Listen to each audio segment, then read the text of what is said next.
Hi, this is HCC TV and I'm Rick Henderson, and today I'll be looking at this bombastic beauty of a machine, the Oppo BDP-831. Now, the first thing you notice about this, certainly if you're in my position, is how heavy it is. It is extraordinarily well built. It's got the sound of a tank when you actually knock it. The only thing I would actually say is possibly that the disc tray itself is slightly flimsy. When you actually eject it, it can wobble about a bit. Round the back of the 831 there's a full selection of analog audio outputs. Now that's 7.1, which is actually really important. When you think of Dolby True HD and DTS HDMA, you really want the full 7.1 experience. Now this can do it, especially if you've got an older amp, which I think is quite vital. Not bad for £450. Now the other thing about the Oppo that has got the internet forums a-buzzing is it can pretty much play any file format you could think of.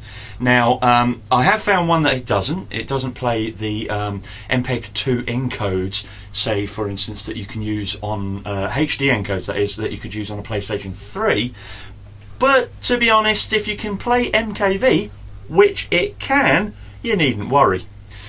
Finally, the real thing to talk about, of course, and what is most important to all of us, is picture and sound quality.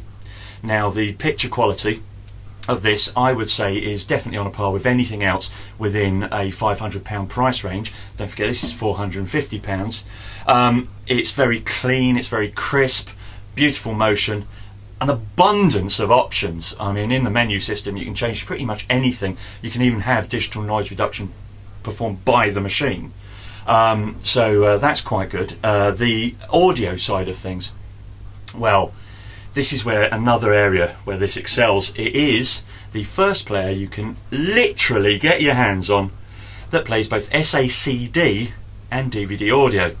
Now, of course, that's probably only of use to a very small minority of people who actually have followed those formats and stuck with those formats. But again, it does it at a quality that I can only say that only a dedicated SACD deck, for instance, could beat. So it's well worth having. My only gripe about it is its DVD playback. Now, it uses the VRS by Anchor Bay video processing chip, but I'm not so sure about its DVD upscaling abilities. There's some jaggies going on, there's some small minor artifacts that I've noticed. But then you don't buy one of these to play DVDs, you buy one of these to play Blu-rays, and it does it amazingly.